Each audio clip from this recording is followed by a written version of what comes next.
Good morning, church. Hope you all are well. It's great to be with you on video today.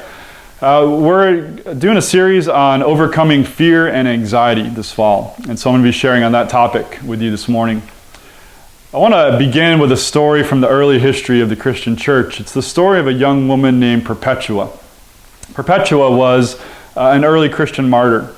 At the time of her death, she was a young woman. She was around the age of 22, and she was a young mother. She had an infant son who she was still nursing at the time. Perpetua, like other believers in Jesus at the time, was rounded up by Roman authorities and imprisoned for her faith. And she was in prison given the opportunity to renounce her faith in Jesus and to practice an act of worship toward the Roman emperor, which would secure her freedom. But Perpetua held fast in her faith in Jesus and refused to relent. Her father even came and visited her in prison, pleading with her to renounce her faith and to return to her family. But Perpetua held fast and continued to follow Jesus.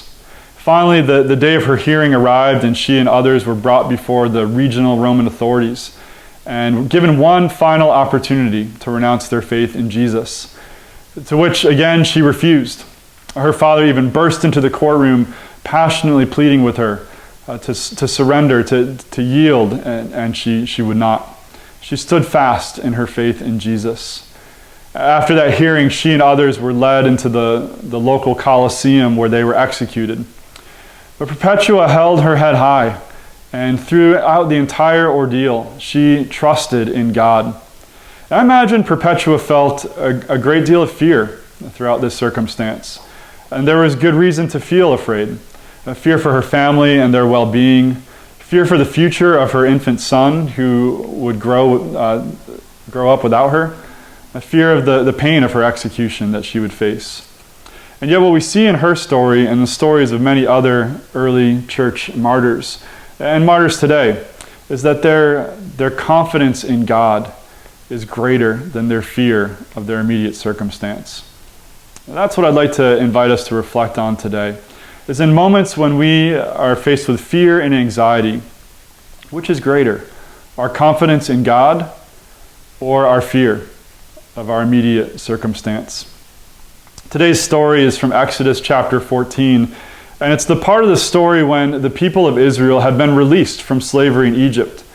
God had done amazing things through his servant Moses to display his power to Pharaoh. And finally, Pharaoh relents and allows Moses and his brother Aaron to lead the Israelites out of slavery in Egypt toward a new future in the promised land that God has for them. As they're making their way toward this new future, Pharaoh changes his mind and decides, after all, to send his armies in pursuit of the Israelites, either to capture them and bring them back as slaves in Egypt, or maybe even to vengefully execute them for defying him. The Israelites find themselves at the shores of the Red Sea, looking out and thinking about their next steps. But then they turn behind them and they see the armies of Pharaoh quickly approaching. And so they're at this literal crossroads with the sea before them and the armies of Pharaoh behind them. And in that moment, they begin to panic. A fear sets in, and their fear of their immediate situation becomes great. I'm going to begin with verse 10 of Exodus chapter 14. It says, "When Pharaoh drew near, the people of Israel lifted up their eyes, and behold, the Egyptians were marching after them, and they feared greatly. And the people of Israel cried out to the Lord. They said to Moses, 'Is it because there are no graves in Egypt that you have taken us away to die in the wilderness? What have you done to us in bringing us out of Egypt? Is not this what we said to you in Egypt? Leave us alone, that we may serve the Egyptians. For it would have been better for us to serve the Egyptians than to die in the wilderness.' And Moses in that moment said to the people, 'Fear not. Stand firm and see the salvation of the Lord, which he will work for you today. For the Egyptians whom you see today, you shall never see again.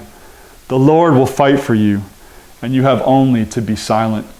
The story continues. Moses stretches out his hands, and God parts the waters of the Red Sea, allowing the Israelites safe passage through to the other side. And the armies of Pharaoh pursue them through that same path, but then God closes the waters upon the armies of Egypt, completely destroying them. and securing the safety of the Israelites.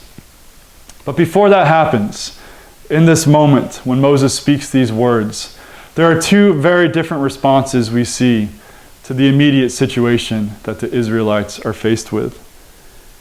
There's the response of the people of Israel. In their response, it's almost like they have one foot in their past and one foot in their future. They have one foot in the past of their lives as slaves in Egypt, which was a cruel life, but it was a life they were familiar with, one they understood. And in a twisted way, it was a life that had a measure of security to it because of its familiarity to them. And they had one foot in this promised future that God had extended to them through his servant Moses. And they're wavering. They're wavering between whether they have confidence in God and can trust him, or whether it's better to return to a familiar life of slavery in Egypt. Moses, on the other hand, has a different response. In this moment, Moses' confidence in God is secure. And because his confidence in God is secure, he's able to speak these words that God gives to him, where he says, "Fear not, stand firm, be silent, and God will fight for you." And Moses was human. And as a human looking out at the armies of Pharaoh, I'm sure there was that capacity for Moses to feel some fear as to what would happen next. But his confidence in God is greater than any fear he may have felt due to his immediate situation. Moses is a lot like Perpetua, who was able to walk into that Colosseum with her head held high, knowing that her future rests secure in the hands of Jesus. When we face situations that cause fear and anxiety, we may respond like the Israelites. We may find ourselves thinking, I don't know how to go forward with this situation. I can only go back to the former ways I used to resolve such a circumstance. We have a hard time grappling with what does it look like to trust God in this moment. One of the things I notice about this decision the Israelites have is it's the difference between control and surrender. They could return to slavery in Egypt, which again is a cruel way of life, but it's one that was familiar and again in a twisted way they had some measure of control over. Because they knew what it was like and they knew what was expected of them. They knew what the outcome would be. But in this moment, God's inviting them to surrender to him and to his ways. And surrendering to God means letting go of control in our lives. And so moving forward through situations of fear and anxiety in God's way is to let go of control in that situation. And to trust God's way even when it doesn't make perfect sense to us. And even when we don't know what the exact outcome will be. But we trust. We trust that his future plan for us is good. And that there's security in that hope that we have in him. Now many, many, many years later, the Apostle Paul is writing a letter to a community of believers in the city of Galatia. And they too are at a crossroads. These believers have professed faith in Jesus in a world where that was not welcome. And they're facing external pressure.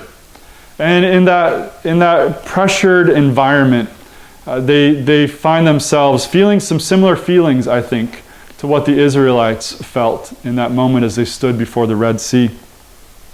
These Christians in Galatia have been following Jesus and trusting in his ways, but they've been facing great challenges and adversity as they've been doing so. And so there's this kind of compulsion within them in the midst of this adverse environment to go back to some former ways of life, to resume some practices and rituals and customs that gave them a feeling of security and control over their spiritual journey.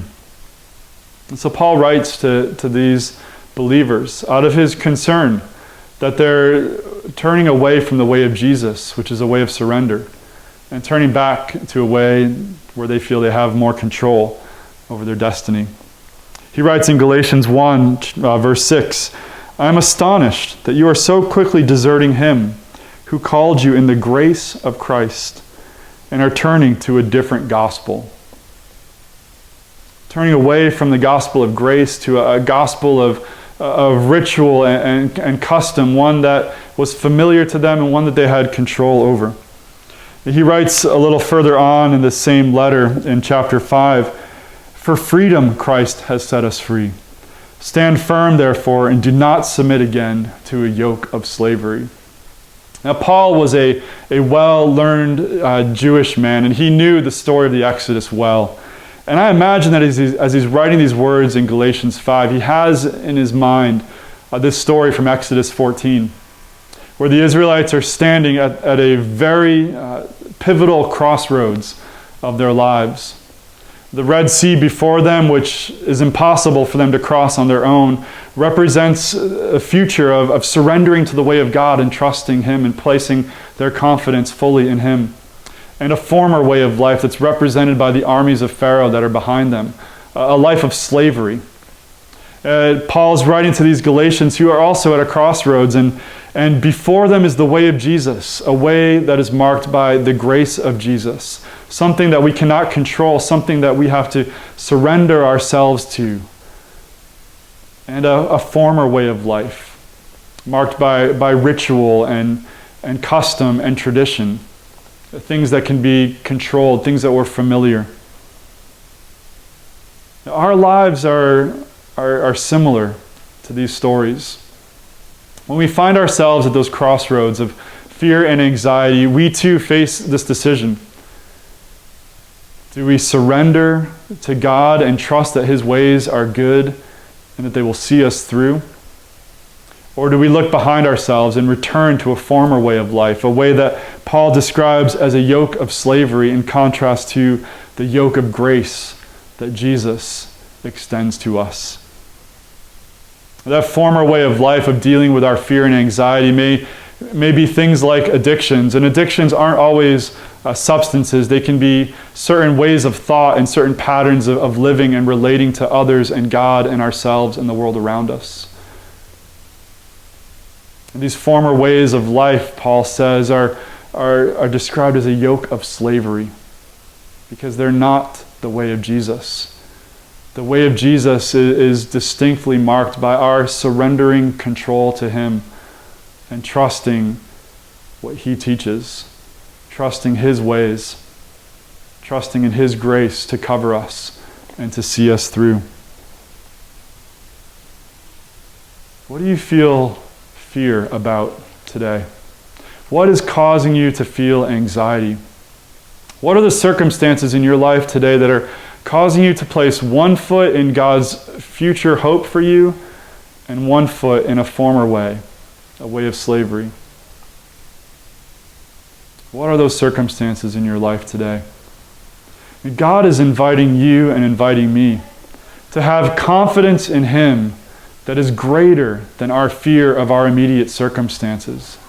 And that doesn't mean that we don't feel fear regarding the things that are before us. The fear is a natural response to the situations that we might face.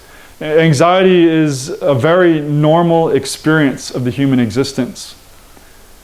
But all the same, God is calling us as those who have proclaimed our faith in Jesus to be ones who develop a trust and a confidence in him that is greater than our fear, so that when those moments arise, the way in which we respond reflects our confidence in God rather than our desire to regain control of our lives and respond in a way that's marked by our former way of living.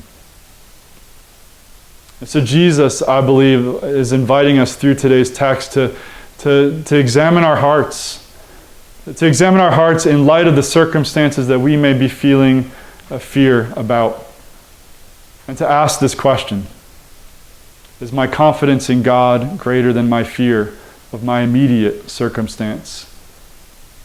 And so may we have hearts like the heart of Perpetua, who felt fear but whose confidence in God was greater, who stepped into that arena trusting that God would provide for her, that her future rests secure in Jesus. That she understood in that moment that her future hope was greater than what she might receive in this world. And she died with that hope and confidence in God that saw her through the waters of death itself to the promised land of life eternal with Jesus. And may we learn from her story. May we learn from the story of the Israelites. And may we be like Moses. May we stand firm and be silent in the face of our fear so that God may fight for us. May you go in peace.